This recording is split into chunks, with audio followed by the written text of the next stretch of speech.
مسؤول في الاخر هيتسأل. كنت وزير ايه؟ وزير الداخليه. زي ما بقول لمحمود، كل قلم اتدفع يعني رجالتك بيودوك في داهيه. بس كده ضحك لمحمود التوفيق، قال له رجالتك دول بيودوك في داهيه. رجالتك بيعملوا ايه يا محمود؟ بيحطوك فين؟ رجالتك في في الاسام ولا في الشارع؟ دول بيورطوك انت. اتفضل استريح يا محمود، اتفضل استريح يا محمود. بس محمود وقف وزير الداخليه قال اتفضل استريح يا محمود، انا بضحك معاك يعني، انا بضحك معاك. تضحك معاه؟ انت رئيس دوله، انت رئيس دوله، وزرائك معاك جاي تضحك معاهم؟ تضحك معاهم في التليفون في البيت في جلسه قهوه شاي؟ انت جاي هنا تحاسب الناس دي. رجالتك بيعملوا ايه يا محمود؟ يعني انت عارف رجاله محمود بيعملوا ايه؟ تضحك مع محمود؟ بيوردوك يا اختي كميله، انت كميله، انت سيسو، انت كميله حلوه اموره، بيوردوك انت محمود بيتورد يا ناس.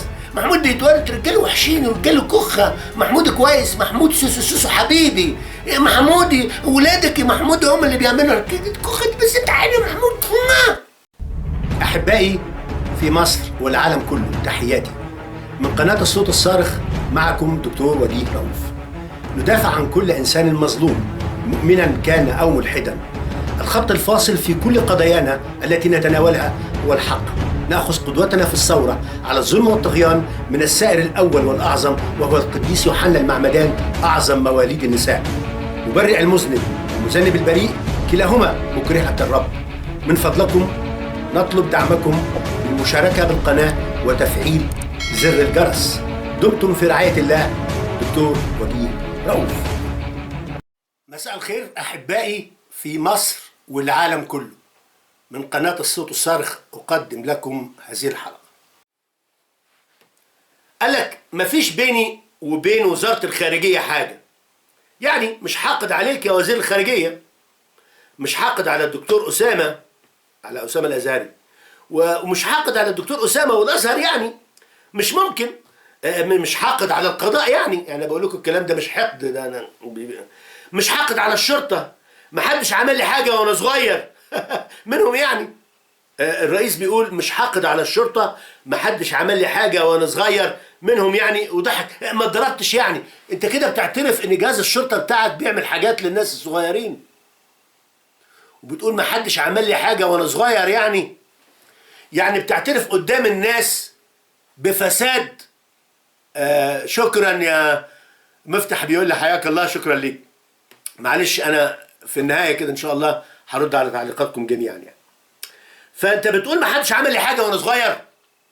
هو جهاز الشرطه ده اللي كان اسمه زمان الشرطه في خدمه الشعب، كانوا بيعملوا حاجه للناس؟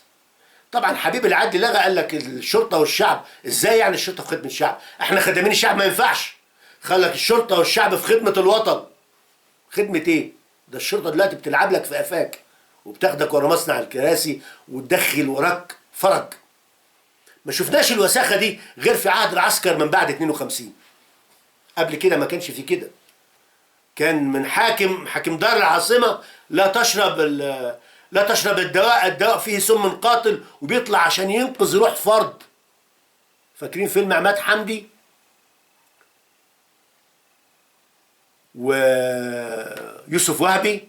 لما يوسف وهبي كان حاكم دار العاصمة بطلع عربيات وطلع الإذاعة من حاكم دار العاصمة إلى فلان الساكن في دير لا تشرب الدواء إنه في سم قاتل، بيحافظ على حياة فرد. لا، جهاز الشرطة بتاعنا بينتهك شرف الناس وبينتهك أخلاقياتهم.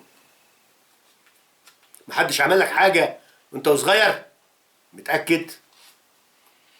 هو اللي يعمل في الشعب العمايل السوداء دي ما يبقاش اتعمل فيه حاجة وهو صغير يا راجل؟ وبعدين قال لك أنا بحاول، إن وفقت ده فضل من الله، وإن ما وفقتش ده عدل من الله. أنا اللي مش شاطر، أنا اللي مش عارف. طيب نمسك الحتة دي بس عشان دي جملة طويلة.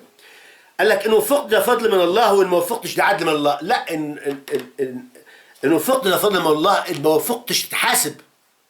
حضرتك مش شغال في طابونة، حضرتك مش شغال في طابونة. ده العامل في طابونة لو هو بيحط العيش ووقعت قفص عيش بيتحاسب من صاحب الطابونة. يعني لو انت في الايام الخوالي وراجع البيت وجايب باسكتين بيض ولا حاجه للمدام وداخل بيهم وكم بيضه اتكسر، هتقول لك ما تفتح. فيش حاجه اسمها ما وفقتش، ده عدل الله. ليه؟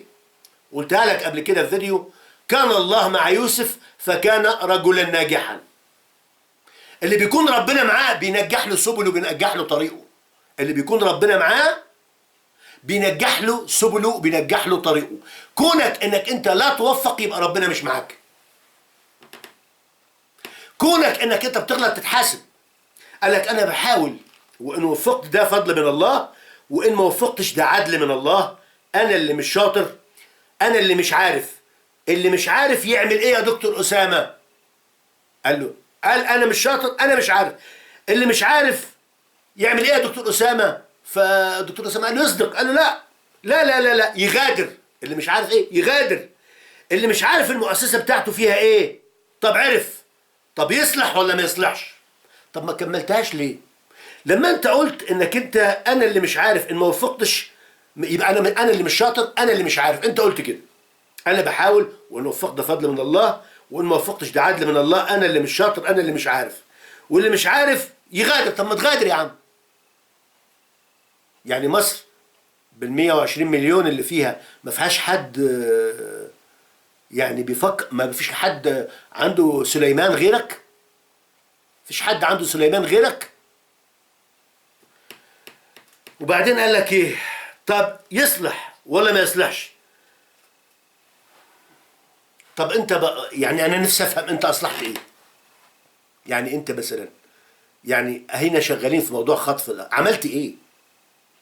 عملت ايه عشان تصلح؟ طيب ايه السياسات اللي غيرت فيها؟ ايه المنهج اللي يدل على انك انت هتصلح؟ بعدين الرئيس قال ايه بقى؟ قال لك كل مسؤول في الاخره هيتسأل كنت وزير ايه؟ وزير الداخليه؟ زي ما بقول لمحمود، واخدها بهزار بقى، خايف يا حسن ياخده في الكلابوش. محمود واضح ان محمود برضه عنده سيديهات وكده يعني. فقال لك كل مسؤول في الاخره هيتسأل كنت وزير ايه؟ وزير الداخليه. زي ما بقول لمحمود، كل قلم اتدفع يعني رجالتك بيودوك في داهيه. بس كده ضحك لمحمود التوفيق، قال له رجالتك دول بيودوك في داهيه. رجالتك بيعملوا ايه يا محمود؟ بيحطوك فين؟ رجالتك في في الاسام ولا في الشارع؟ دول بيورطوك انت. اتفضل استريح يا محمود، اتفضل استريح يا محمود. بس محمود وقف وزير الداخليه قال اتفضل استريح يا محمود. انا بضحك معاك، يعني انا بضحك معاك، تضحك معاه؟ انت رئيس دوله، انت رئيس دوله، ووزرائك معاك جاي تضحك معاهم؟ تضحك معاهم في التليفون في البيت في جلسه قهوه شاي؟ انت جاي هنا تحاسب الناس دي. رجالتك بيعملوا ايه يا محمود؟ يعني انت عارف رجاله محمود بيعملوا ايه؟ بتضحك مع محمود؟ بيورطوك يا اختي كميله. انت كميله، انت سيسو، انت كميله حلوه اموره. بيورطوك انت محمود بيتورط يا ناس. محمود بيتورط، رجاله وحشين ورجاله كخه. محمود كويس، محمود سوسو سوسو حبيبي. محمود ولادك يا محمود هم اللي بيعملوا الكخه دي. بس انت عارف محمود يا اخي اتقوا الله، اتقوا الله فينا، الله يخرب بيوتكم.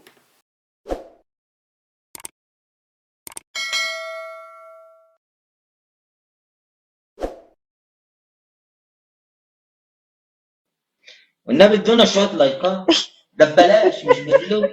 اعملوا حاجه حتى.